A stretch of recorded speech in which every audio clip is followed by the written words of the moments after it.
It had been a full year since I last heard from my son, Daniel. A year of unanswered calls, unopened birthday cards, and long nights staring at my phone, wondering if he would ever reach out again.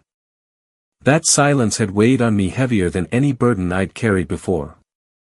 So when I opened the mailbox that afternoon and saw an envelope with his familiar name in the corner, my knees nearly gave out. I clutched the letter like it was a lifeline, my heart pounding with hope and fear all tangled together. Could this be the moment we finally bridged the gap that had torn us apart? I hurried up the steps, shouting for my wife, Elaine, to come quick. But just as I slid my finger under the flap, Elaine's voice cut through the air like a siren. "Stop," she shouted. I froze, staring at her in confusion. "What's wrong?" I asked, my voice trembling. She pointed at the envelope, her face pale, her eyes sharp. "Can't you see?" I looked closer, and that's when the truth began to unravel. And the moment I finally opened it, my heart stopped. When I think back on the past year, I can hardly believe how quickly silence can become the loudest sound in a man's life. Before it all fell apart, Daniel and I spoke nearly every day. Sometimes it was just a quick call after work, sometimes a Sunday dinner where he'd show up with his easy grin and stories about his job in the city. Then came that night, our argument, and everything changed. I won't pretend I didn't play my part. I was stubborn, proud, and convinced I knew what was best for my son. He had come to us with a plan, or what he called a plan, taking money from his savings to invest in a business with a group of friends. I didn't trust them. Something about the way one of them talked, always slick, always too quick with promises, set off alarms in me. I told Daniel as much, and when he wouldn't listen, I raised my voice. Elaine tried to calm me down, but by then it was too late. Daniel stormed out, shouting that he was tired of me treating him like a child. That was the last real conversation we had. At first, I thought he just needed space, a few days to cool off. But days became weeks, and weeks turned into months. Birthdays came and went without a word. Holidays felt like shadows of themselves, Elaine and I setting an extra place at the table out of habit, only to clear it again in silence. Each phone call I placed went straight to voicemail. Each letter I wrote was returned unopened. Slowly, painfully, I had to face the truth: my son had cut me off. I tried to fill the emptiness with routine. Work at the garage, mowing the lawn, tinkering in the basement. But nothing quieted the ache in my chest. Elaine, bless her heart, never stopped encouraging me. "He'll come around," she'd say, pressing a warm hand to mine. But even her optimism began to fade as the months dragged on. We learned how to talk around the subject, filling our evenings with crossword puzzles and old television shows, anything to avoid mentioning the absence that haunted our home. Then, one humid afternoon in late August, I opened our mailbox and froze. There it was, a white envelope resting on top of the bills and flyers, my name written across the front in a handwriting that looked achingly familiar. My breath caught in my throat. Daniel. I stood on the sidewalk for a long moment, afraid that if I blinked it would disappear. The paper felt warm from the sun, almost alive in my hand. After a year of emptiness, here was proof, tangible proof that my son remembered me. That he cared enough to write. My heart thundered in my chest as 1,000 possibilities raced through my mind. Maybe it was an apology. Maybe he wanted to meet. Maybe he was ready to come home. I hurried up the porch steps, calling for Elaine. My voice cracked with a mixture of joy and disbelief. The screen door slammed behind me as I stepped into the house, clutching the envelope like it was the most precious thing I'd ever held. Elaine appeared from the kitchen, wiping her hands on a towel, and for the first time in months I felt light in my chest. "It's from Daniel," I whispered, holding it out for her to see. Her eyes widened, soft gray turning sharp with focus. She reached out, fingertips grazing the envelope, and for a second I thought she might cry. Then, just as quickly, her expression hardened. She adjusted her glasses and studied the writing closely. That was the moment she said it. That was the moment she told me to stop. And from then on, hope and dread were locked in a battle inside me, because when you've waited a year for a letter, you don't want to believe it could be anything but love. Elaine's words froze me in place, the envelope trembling between my fingers. I wanted so badly to believe it was real, that Daniel had finally reached out after all this time. My heart was pounding, telling me to tear it open, to drink in whatever he'd written. But Elaine's sharp tone cut through my excitement like a cold blade. Stop. Don't just open it, she said again, softer this time, though her eyes stayed fixed on the handwriting. I swallowed hard. Elaine, it's from our boy. I can feel it. She sighed, the kind of sigh only a wife of 30 years can give, you a mixture of love, concern, and quiet exasperation. Richard, sometimes what we want to see blinds us to what's really there. Her words stung because I knew she was right. I was blinded. For months, I had dreamed of this moment. I imagined Daniel walking back through our front door, laughing about how foolish we all had been. I imagined Sunday dinners restored, the three of us together at the table. I imagined hearing him call me Dad again without bitterness in his voice. Holding that envelope, I wanted to believe those dreams were about to come true. I turned it over in my hands, studying the careful letters, the return address. It was his old apartment, the one he'd moved into with those friends I never trusted. I remembered how proud he'd been of that place, though I always felt a gnawing suspicion about the people he surrounded himself with. Elaine leaned closer, adjusting her glasses once more. Something about the slant feels off, she murmured. I frowned. You're overthinking. People's handwriting changes. Stress, new pens, even how tired they are. Her lips pressed together in a thin line. Maybe. But you know me. I taught kids for 20 years, I can spot patterns. This doesn't look like Daniel's hand. At least, not exactly. I didn't want to hear it. Not now, not when I finally had a piece of him in my hands. My chest tightened, and I pushed away the nagging doubt creeping into the edges of my joy. Elaine, please, I said, almost pleading. Don't take this from me. Let me have this moment. Her face softened, and she rested her hand gently on mine. I'm not trying to take anything, Richard. I just don't want you hurt again. I looked at her then, really looked, and saw the weariness in her eyes. She'd carried my grief alongside her own for a year. She'd watched me pace the floor night after night, clutching my phone like it was a lifeline. She knew how many times I'd left messages on Daniel's voicemail, each one sounding more desperate than the last. She'd been there when the birthday card came back unopened, when Christmas passed in silence. She wasn't doubting Daniel. She was protecting me. Still, the pull of hope was stronger. I brought the envelope up to the light, holding it close to the window. The sun revealed faint indentations from the pen strokes, deliberate, careful, as though whoever wrote it had been practicing. My throat tightened, but I forced myself to push the thought away. Maybe he just wanted it to look neat, I muttered. Maybe he took his time. Elaine didn't argue. She just let me hold on to my fragile hope. I sank into my favorite chair, the letter resting on my lap. For a long time, I just stared at it, afraid to open it, afraid not to. My mind spun with possibilities. Maybe it was an apology. Maybe he needed advice. Maybe he was ready to forgive me.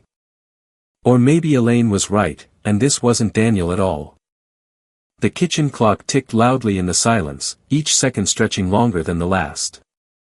Outside, I could hear children playing down the block, their laughter floating in through the window.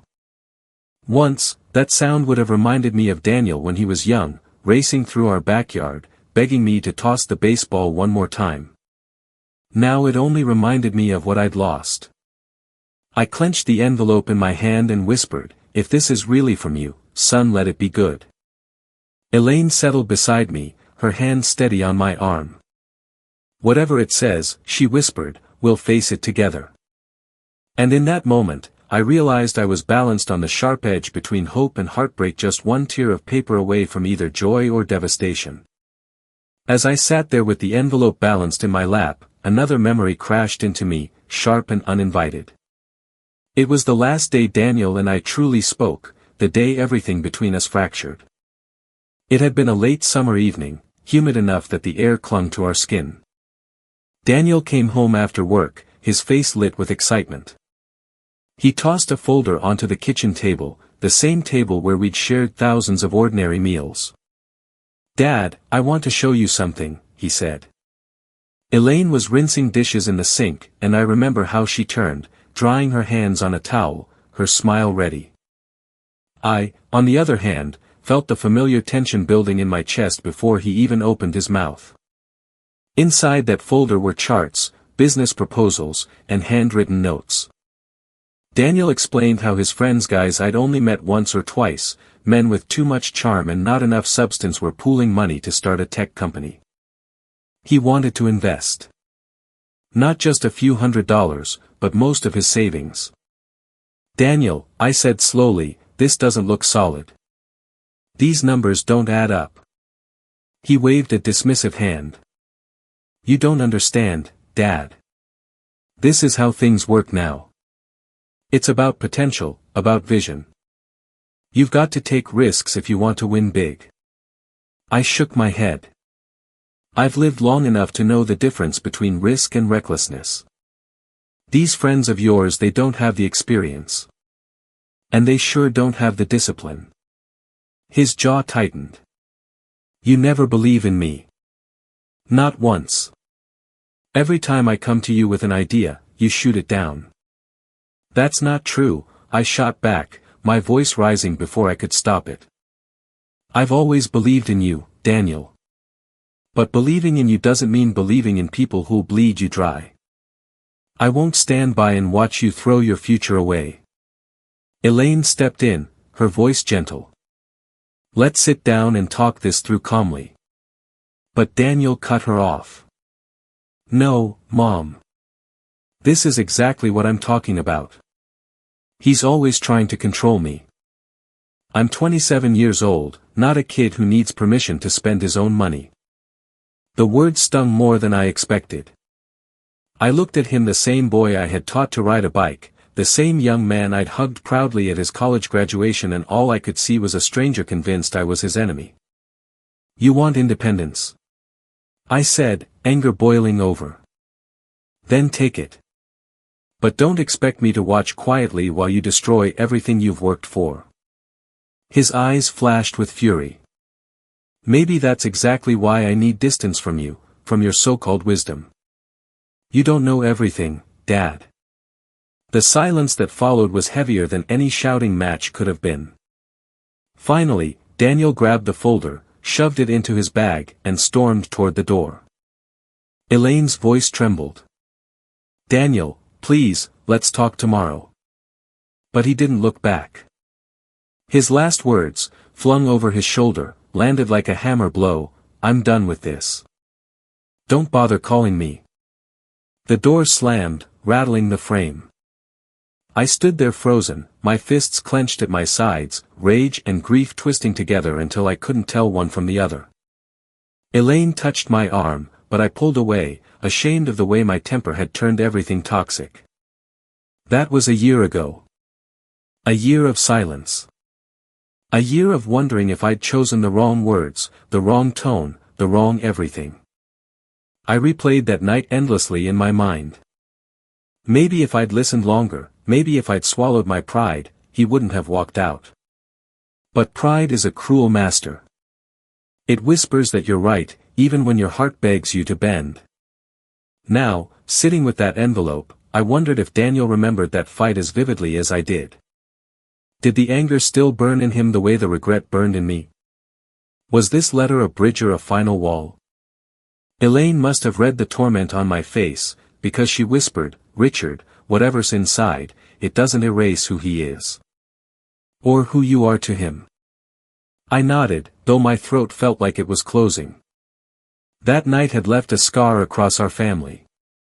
And this letter, whether real or counterfeit, was about to dig straight into it. Elaine's voice echoed in my ears as I stared at the envelope. Her warning had cracked the wall of hope I'd built in those frantic moments after pulling it from the mailbox. For the first time since seeing Daniel's name on the return address, I let myself truly look. Not with a father's desperation, but with a husband's caution, knowing my wife's instincts had saved me more than once in our 30 years together. "Richard," she said softly, "look closer at the letters." I held the envelope under the lamp, my hand trembling so badly the paper quivered. The ink shimmered faintly, dark against the cream paper. I tried to focus, but all I saw was my son's name, and my heart wanted it to be his. Elaine leaned in, adjusting her glasses the way she always did when she graded essays back in her teaching days. Her eyes narrowed with a precision that had once terrified her students. "See here." She pointed to the first letter in my name. "Daniel always makes his R's wide, almost like half a circle. This one is narrow, tight. That's not him." I frowned, irritation prickling through my hope. "Handwriting changes, Elaine. People write differently depending on their mood, their pen, even the day." Her lips pressed into a thin line, and she tapped the next letter. "And this H's sharp at the top. Daniel's A's are always rounded. Always. You know that. You've seen his notes 1,000 times." I wanted to argue, but a memory flashed in my mind, the sticky notes Daniel used to leave on the fridge during college breaks. "Gone to the library. Love you, Mom and Dad." Those notes had been filled with round, easy letters, a reflection of his casual, quick humor. The letters before me now looked forced, careful in a way that didn't fit my son's natural style. Still, I fought against the rising unease. Maybe he took extra care. Maybe he wanted it to look neat after so long. Elaine shook her head. "No, Richard. That's not how handwriting works. Habits are like muscle memory. They don't just vanish." I swallowed, the envelope suddenly heavy in my hands. My heart refused to let go of the idea that my son had reached out, but my mind was starting to see cracks in the illusion. Elaine's voice softened. "I don't want to hurt you, but I need you to prepare yourself. What if this isn't from Daniel? What if someone is using his name to get to you?" The word stung, but deep down, I knew she had a point. People out there would do anything for money scams, lies, manipulation. And what better target than a father desperate for his son's love? I set the envelope on the coffee table and leaned back in my chair, pressing the heels of my hands into my eyes. For a moment, I let myself imagine the cruelest scenario, that someone had studied us, known our pain, and decided to exploit it. The thought made my stomach churn. Elaine placed a hand on my knee. "I just don't want you crushed again. You've been through too much already." I nodded, though my throat was too tight for words. She was right, I'd been crushed 1,000 times this past year, each day of silence another blow. But this felt different. This letter wasn't a void, it was something tangible, something real. Even if it wasn't Daniel's, it carried weight. And I needed to know what was inside. My eyes returned to the envelope. The edges were crisp, the paper thicker than usual mail. Whoever sent it had taken care, gone to trouble. That in itself felt meaningful, even if the meaning wasn't what I wanted. I picked it up again, running my thumb over the flap. My chest ached with the need to believe. What if you're wrong, Elaine? What if this is him? What if he's finally reaching out, and I let doubt steal that from us? She didn't answer right away. Instead, she looked at me with the quiet patience that had steadied me through every storm. "Then we'll know when you open it. But you need to be ready for whatever it says." The kitchen clock ticked, each sound louder than the last. Outside, the day was fading, shadows lengthening across the lawn. The whole world seemed to hold its breath with us. I stared at the handwriting again. The slant leaned slightly left, when Daniel's had always leaned right. The pressure was lighter than his heavy strokes. Details I had ignored before now shouted at me, fueled by Elaine's observations. Doubt crept in like a slow, cold tide. Still, part of me clung desperately to the hope that maybe, just maybe, grief and distance had changed his writing. That maybe Elaine's sharp eyes were wrong this time. I closed my eyes and pictured Daniel as a boy, sitting at the kitchen counter with his homework, chewing on the end of his pencil as he wrote. I could almost hear the scratch of his pen against paper, the rounded A's, the wide R's, the bold strokes. When I opened my eyes again, the letter in my hand looked nothing like those memories. And yet, I couldn't let go of the hope not yet. I have to know, I whispered, more to myself than to Elaine. She nodded, squeezing my hand. Then let's face it together. I slid my finger under the flap, heart racing, my mind caught between two possibilities, reunion or deception. The paper tore with a faint rip that sounded louder than thunder. Whatever truth was inside, there was no turning back now. The faint rip of the paper seemed to echo through the living room as I slid my finger across the envelope's flap.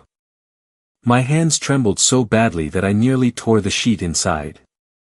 Elaine sat beside me, silent, her hand resting on my arm as though bracing for an impact. I pulled out a single folded page, just one, neatly creased, and for a moment I couldn't bring myself to open it. I looked at Elaine. She gave a small nod. Whatever it is, she whispered, we'll face it. I unfolded the letter slowly, the paper crackling in my hands. At the top, written in that same strained handwriting, were two words that stabbed me right in the chest, Dear Dad. My throat closed. Daniel had never called me Dad in letters, not once. It was always Dad, love you on cards, or just Dad scrawled casually on notes stuck to the fridge. But in real letters, the rare ones from college, or that summer he traveled with friends, she had always written Dear Pops, or sometimes just Hey, Dad. With an exclamation mark, his personality shining through even in his greetings. This one felt stiff, unnatural. I forced myself to keep reading. I desperately need your help. I'm in the hospital and require emergency surgery that my insurance won't cover.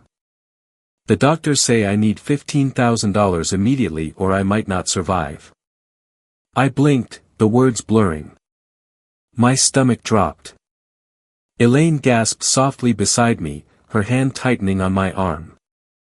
I read on, my voice cracking as I spoke the words aloud. I know we haven't talked in a long time, but you're the only person I can turn to.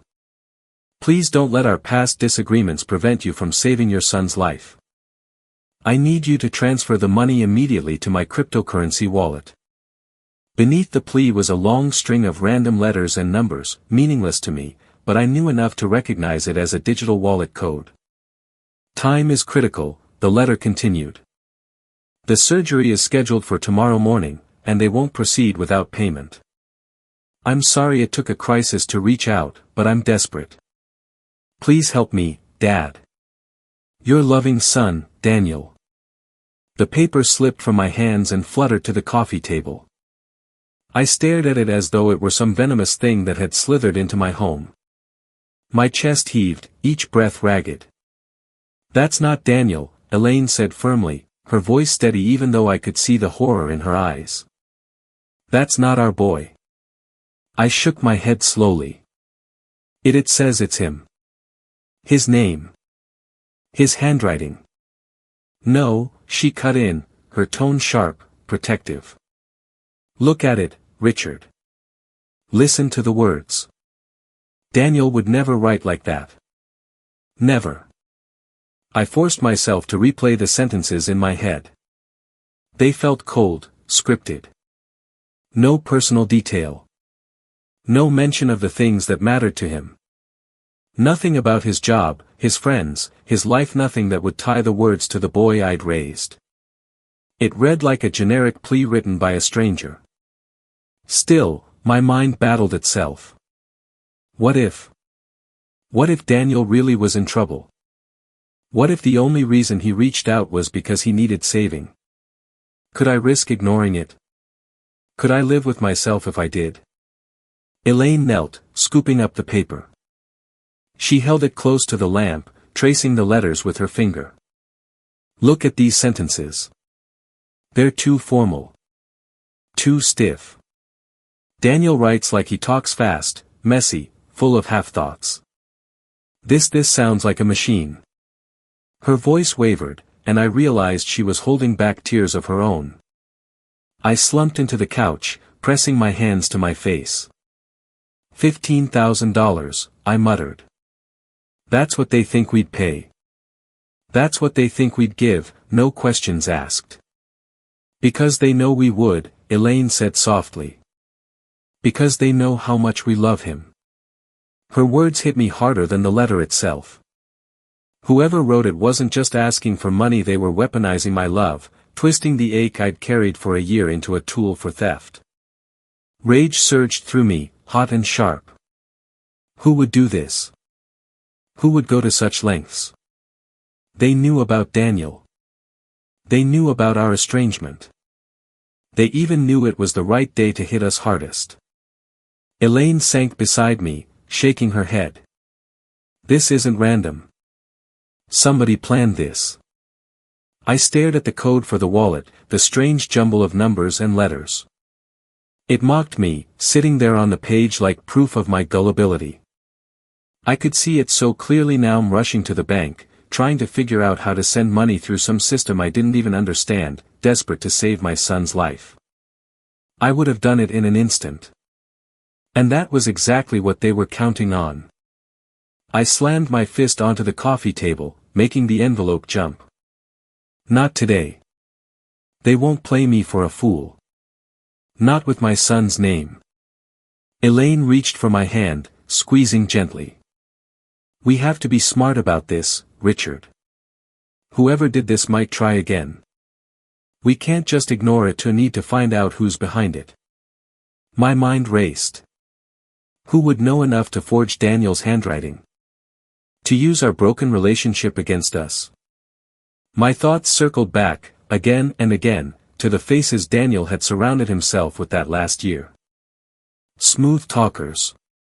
Shady smiles. People I'd warned him about. Could one of them have done this? I didn't know. But I knew one thing, I couldn't sit in my living room and do nothing. I pushed myself to my feet, pacing the floor. I'm calling him, I said, grabbing the phone from the counter. I need to hear his voice. I need to know he's safe. Elaine nodded. Do it. And Richard, don't let your hope blind you this time. Her warning rang in my ears as I dialed the number I'd memorized long ago but hadn't heard answered in over a year. Each ring was a drumbeat in my chest. 1. 2. 3. Then the line clicked. But it wasn't Daniel's voice I heard. It was his voicemail. The moment Daniel's voicemail message finished, I stood frozen with the receiver pressed against my ear, staring at nothing. His voice was there, recorded, polite but distant, exactly the way it had been for the past year. Leave a message after the tone. It wasn't the warm son who used to call me after baseball practice or text me from college with a quick, "Miss you, Pops." I cleared my throat, my voice trembling. Daniel, it's Dad. I just got something strange in the mail. I need to talk to you. Please call me back. It's important. I hung up, waited a few seconds, then dialed again. Ring after ring, voicemail again. I left another message, shorter this time, almost begging. Then a third, the words spilling out before I could stop myself. Son, someone's using your name. I need to know you're okay. When the line clicked to voicemail for the fourth time, I slammed the phone down harder than I meant to. Elaine flinched at the sound. He's not answering, I said, though she already knew. Maybe he's at work, she offered. Maybe he can't pick up. But I shook my head. No. This isn't right. He should have answered at least once. Even if it was just to tell me to leave him alone. Elaine stepped closer, her hand brushing my shoulder. Richard, breathe. Don't let your anger drive you. But it wasn't just anger. It was dread. The thought clawed at me if Daniel was really in trouble. What if someone had control over him, forcing his silence? What if the letter was connected to something far worse? I grabbed my car keys from the hook by the back door. Where are you going? Elaine asked, alarm flashing in her eyes. To find him, I said, already halfway to the garage. Her footsteps hurried behind me. Richard, wait. The last time you showed up unannounced, it only pushed him further away. I turned, my voice harsher than I intended. This isn't about lecturing him, Elaine. This is about warning him. Someone forged his handwriting, someone's using his name. He has a right to know. She looked at me for a long moment, then nodded reluctantly. Just be careful. And don't let your heart give out before you even get there. I managed a weak smile. It's already been broken for a year. It can handle a drive. The garage door groaned open, and soon I was backing out of the driveway, Elaine's silhouette framed in the front window, her arms crossed tight around her chest. The evening sun cast long shadows across the street as I pulled onto the main road. The hum of the engine was steady, but my mind was anything but. With each mile, I replayed the past 12 months, the unopened birthday card, the silent Christmas, the empty chair at our table. Each memory pressed harder against my chest until it felt like I could barely breathe. The highway stretched before me, endless, and the Chicago skyline rose slowly on the horizon like a wall I had to climb. I merged into traffic, my hands tight on the wheel. What if he slams the door in my face again? I muttered to myself. What if he thinks I made this whole thing up as an excuse to see him? Because he could. He was smart enough, stubborn enough, to believe exactly that. And what evidence did I have besides a suspicious letter and my own desperation? But the alternative, doing nothing, was unbearable. As traffic thickened near the city, I found myself gripping the steering wheel so hard my knuckles ached. The lake glimmered to my right, waves tipped with silver under the fading sun. Tourists and weekend shoppers crowded the sidewalks, oblivious to the storm inside my chest. I turned off the main road into Lincoln Park, the neighborhood where Daniel had been living. The streets here were lined with red brick townhouses and carefully tended gardens, the kind of place young professionals flocked to when they wanted to prove they'd made it. Expensive cars lined the curbs, and I felt out of place in my old sedan. I found a parking spot 2 blocks away and fed quarters into the meter with shaking hands. The walk gave me too much time to think, each step heavier than the last. My mind circled back to the letter. $15,000. It wasn't just a number, it was specific, deliberate. Someone had calculated it, chosen an amount that sounded urgent but not impossible. And whoever it was had timed it perfectly, just as the wound of our silence reached its deepest point.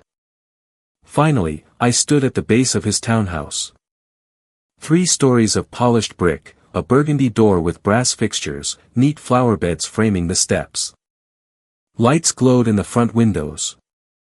Someone was home. I hesitated, my finger hovering over the doorbell. My heart pounded. Images flashed through my mind, Daniel as a boy in a baseball uniform, Daniel at his high school graduation, Daniel storming out of our kitchen a year ago with anger blazing in his eyes. I pressed the button. The chime echoed faintly inside. Footsteps approached, light, quick, unmistakable. The peephole darkened, then brightened again. I held my breath. The door opened. And there he was. Daniel. My son. Older, sharper around the edges, but still my boy. His hair was shorter, styled neatly, his clothes expensive looking. For a moment, I just stared, soaking in the sight I'd ached for all year. Dad?" His voice was flat, not warm, not cold, just surprised. "Hello, son," I whispered, my throat tight. We stood on opposite sides of the threshold, a year of silence stretching between us like a canyon. "I need to ask you something," I said finally, reaching into my jacket. My hand trembled as I pulled out the letter, holding it where he could see the writing. "Did you send this?" His brow furrowed, his eyes flicking over the page. Confusion replaced surprise. "I know. I didn't write this. Where did you get it?" "It came in the mail today," I said. "On the 1-year mark since our last fight." His gaze snapped up to mine, sharp and suspicious. "Dad, I haven't written to you in a year. You know that." "I know," I said, my voice breaking. "But someone did. Someone forged your handwriting. And they're asking for $15,000. The color drained from his face. For the first time in a year, I saw something other than anger in his eyes. I saw fear. For a long moment, Daniel just stared at the letter, his face pale in the glow of the porch light. I watched the muscles in his jaw twitch as if he were holding back words he wasn't ready to say. Finally, he stepped aside and gestured toward the living room. "Come in, Dad."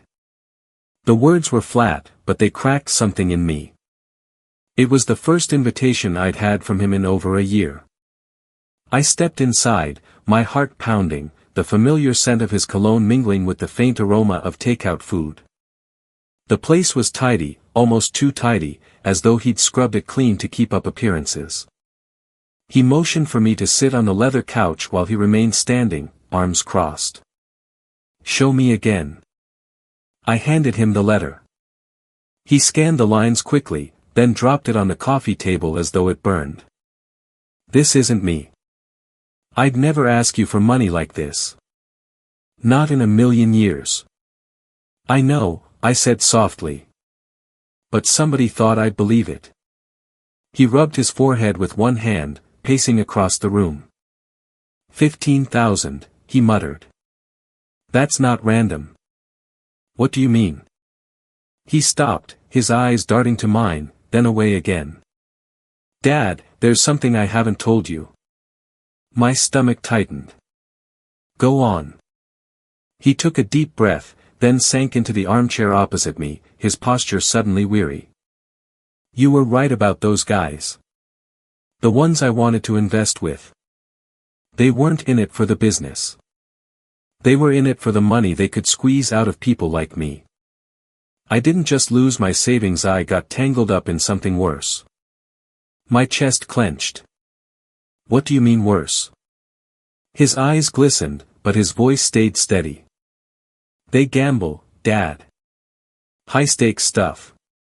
Cards, online bets, even underground games.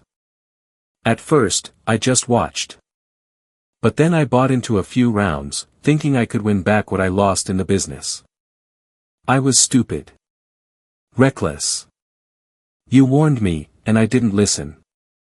I felt the blood drain from my face. The puzzle pieces clicked together with sickening clarity. And now you owe them money." He nodded slowly. 37,000. Maybe more, depending on how they add up the interest. I sat back hard against the couch, the breath leaving me in a rush. 37,000. The number echoed in my ears. "And this letter." His lips pressed tight. "It was them. It has to be. They know about you. They know about our fight, about the silence. They knew you'd be the perfect target." I stared at him, shock and fury colliding in my chest. How could they know so much about us? Daniel's voice cracked. "Because I told them. Not everything but enough." I was angry, Dad. I said things about you, about how we weren't speaking. I guess they listened more carefully than I thought. The admission stung worse than any slap. My own son's words, thrown carelessly in some smoky backroom, had armed strangers to wound me in the deepest way possible. And they thought, I whispered hoarsely, that I'd pay $15,000 to save my son's life. He lowered his head into his hands. They were right. You would have. And that's exactly what they were counting on. Silence hung heavy between us. Outside, a car horn blared faintly, the noise of city life carrying on, oblivious to the storm tearing through my chest. Finally, I found my voice. Daniel, why didn't you come to me sooner? Why suffer through this alone? His eyes lifted, red-rimmed and desperate. Because I was ashamed. I spent a year proving you right. Every warning you gave me ignored. And look where it landed me. I didn't want to face you, not after everything I said that night. My throat ached with the weight of his words. Son, you think I care about being right? I care about you being safe. He let out a shaky laugh, bitter and broken. Safe. That's a joke. These guys, they don't let things slide. If I don't pay, they'll keep pressing.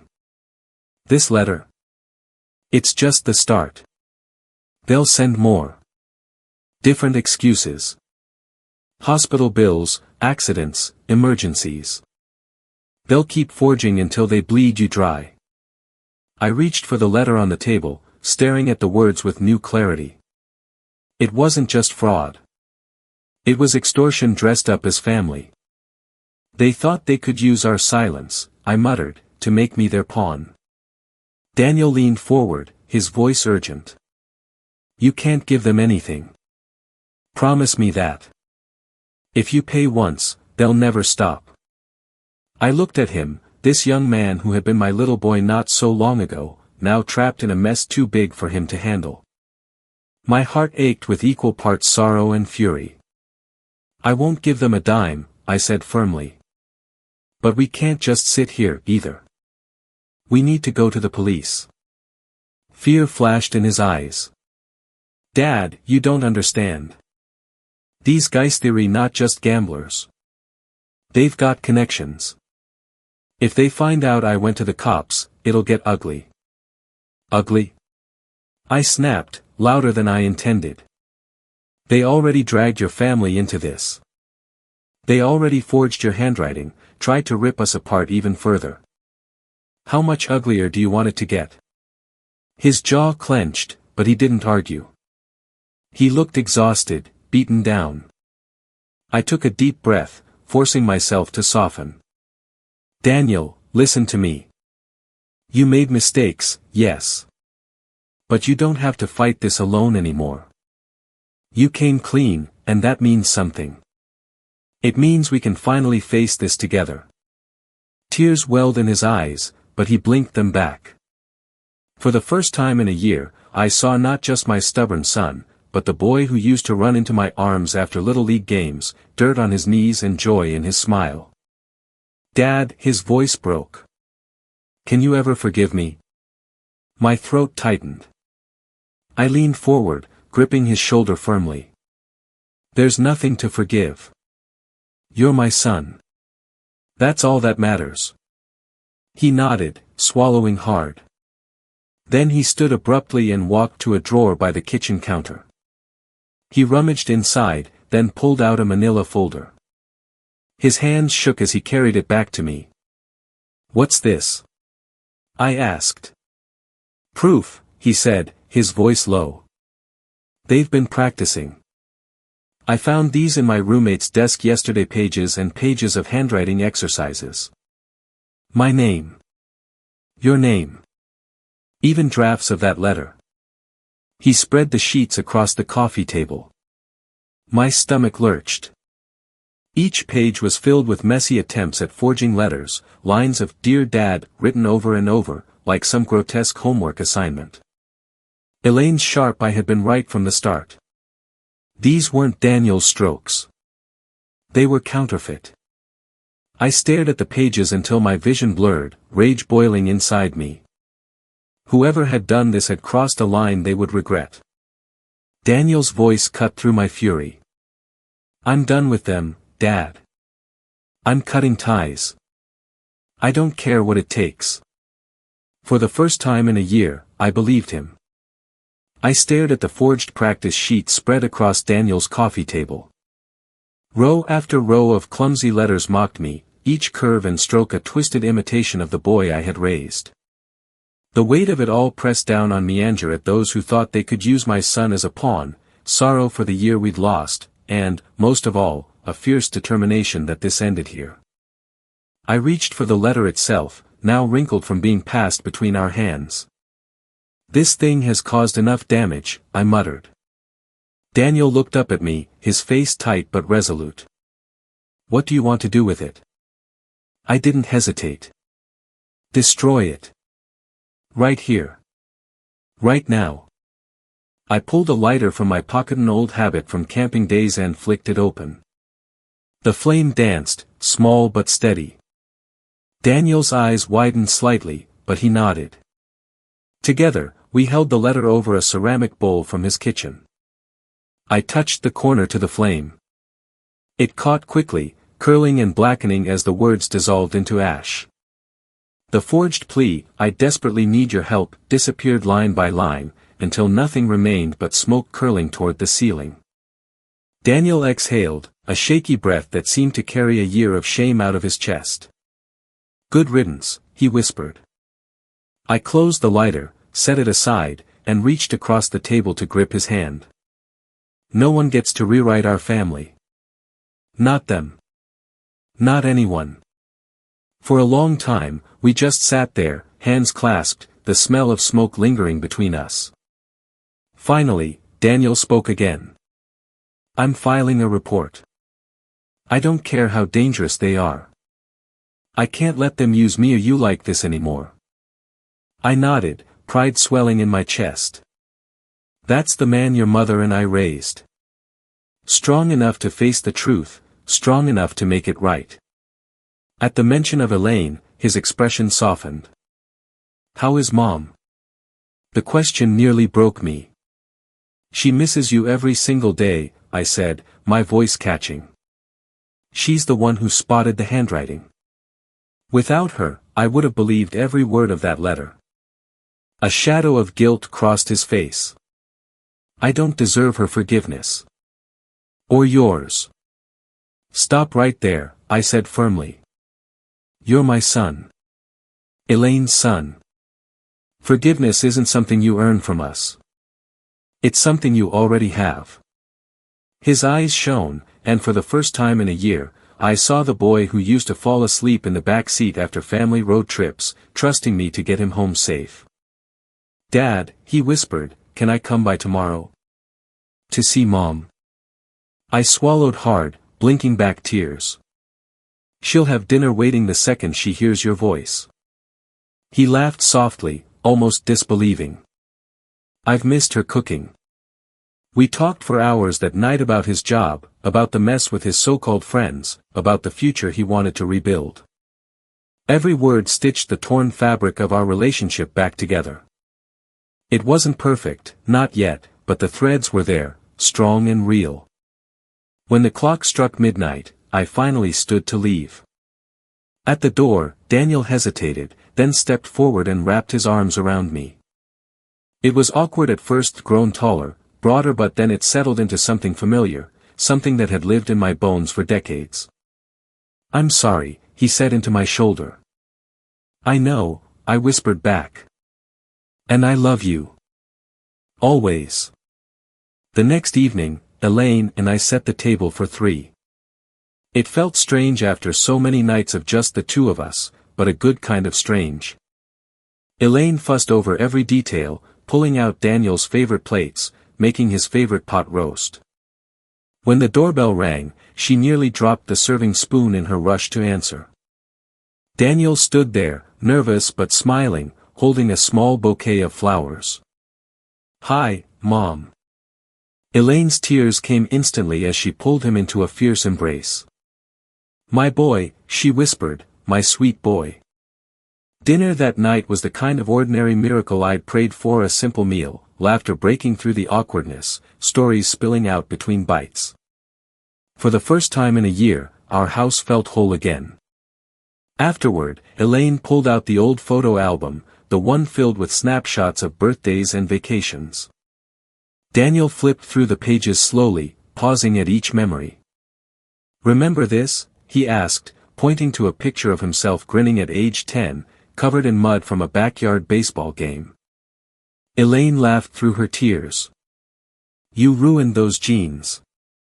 I leaned back in my chair, watching them, and felt something inside me settle. Not everything was fixed, not yet.